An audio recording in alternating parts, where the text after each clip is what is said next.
Bonjour et bienvenue dans cet espace sacré où l'on explore l'invisible, l'histoire et la spiritualité sans filtre mais toujours avec bienveillance. Vous êtes sur le podcast Agathe Chérie et j'espère que vous allez bien. Vous le savez, je suis une praticienne, une chercheuse du sensible. Entre couture, radiesthésie et ésotérisme, je navigue loin des clichés pour créer du sens, du lien et parfois secouer un peu les idées reçues.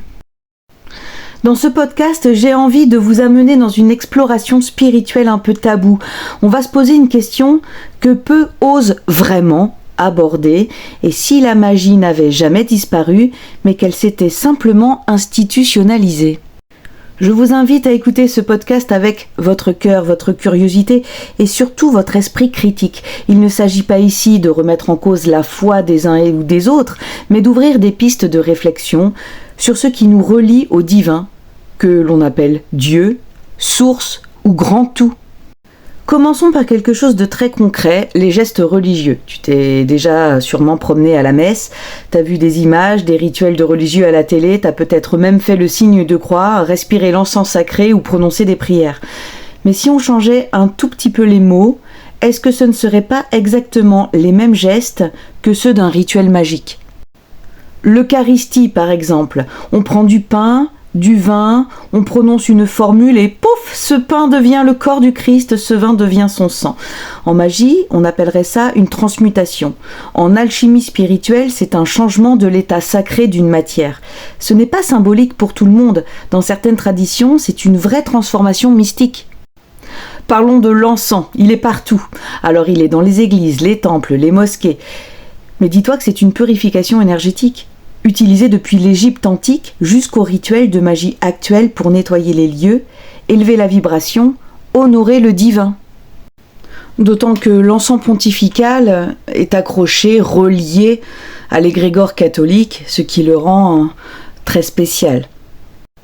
Alors pour l'eau bénite, on la trempe, on la projette, on la place aux entrées, elle est programmée avec une intention divine. Eh bien, en ésotérisme, on parlerait d'eau vibratoire. On fait la même chose avec l'eau lunaire, l'eau de source chargée, les élixirs floraux, etc. Les psaumes, récités à haute voix avec foi, avec rythme, eh bien ce sont des incantations, ni plus ni moins. On les retrouve dans des grimoires, des prières magiques, des mantras. Leur puissance vient de la vibration. Et enfin, le jeûne, on se coupe du monde matériel, on prie, on médite, on reçoit parfois des visions. C'est une technique de transe mystique. Comme dans les pratiques chamaniques ou magiques, le but est de s'élever, de rencontrer l'invisible.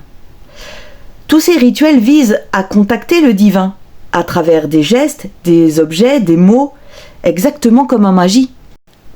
On va maintenant creuser un peu plus loin, parce que ces pratiques n'ont pas été inventées de nulle part, elles viennent d'un héritage antique, souvent oublié. Plotin et les néoplatoniciens disaient que Dieu est partout, que le monde est une émanation du divin, et c'est exactement ce que dit la théurgie, une forme de magie sacrée. En gros, tu fais un rituel non pas pour demander à un dieu, mais pour t'élever vers lui. Origène, c'est l'un des premiers penseurs chrétiens. Il croyait à la préexistence de l'âme, à sa purification et à une lecture symbolique des Écritures. En d'autres termes, une approche ésotérique du texte sacré. La Kabbale juive, elle, c'est littéralement une structure magique de l'univers. L'arbre de vie, les séphirotes, les lettres hébraïques sacrées, la numérologie, tout y est. En Égypte antique, les rites d'Isis et d'Osiris ont inspiré des pans entiers du christianisme. Le pain sacré, le vin, le sang de Dieu, le cycle mort-renaissance. Il n'y a que le nom qui change en fait. Mais le rituel reste. Et oui, souvenez-vous, Pharaon, on devait préparer sa mort pour qu'il ait une vie dans l'au-delà.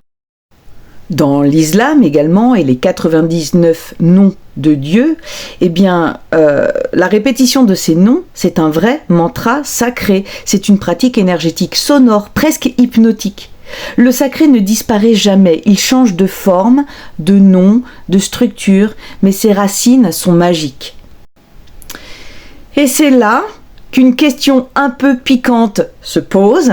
Pourquoi ces pratiques sont-elles interdites ou diabolisées quand elles sont faites en dehors du cadre religieux officiel ? Pourquoi un prêtre qui brûle de l'encens est vu comme un homme de foi et une femme seule avec des herbes est accusée de sorcellerie ? C'est une question de pouvoir. Si chacun peut purifier son espace, bénir son eau, invoquer, prier, à quoi sert l'intermédiaire ? Le prêtre, l'institution, la structure hiérarchique. C'est aussi une question de contrôle social. La magie, c'est une autonomie spirituelle. Mais beaucoup de religions n'aiment pas ce mot. Il échappe aux règles, aux dogmes, aux structures. Enfin, c'est une question d'héritage patriarcal, car pendant des siècles, les femmes ont été les gardiennes du sacré quotidien, et ça dérange. Et si l'enjeu, ce n'était pas de protéger les âmes, mais de protéger l'institution. On l'aura compris, la frontière entre religion et magie est bien plus fine qu'on ne le croit. Les gestes, les mots, les objets, qu'ils soient dans une église, un temple ou chez une guérisseuse, ça parle tous au même langage de l'âme. Et peut-être que la vraie foi, ce n'est pas de suivre des règles imposées, mais de vivre sa spiritualité librement, dans le respect, la conscience et l'amour. Si ce podcast t'a nourri, interrogé, inspiré, n'hésite pas à t'abonner, partager et commenter, et surtout reste connecté. Tu peux activer la petite cloche de notification pour ne rien rater de mes prochains podcasts. Merci pour ton écoute, prends soin de ton énergie et à très bientôt dans mon univers magique d'Agathe Chérie.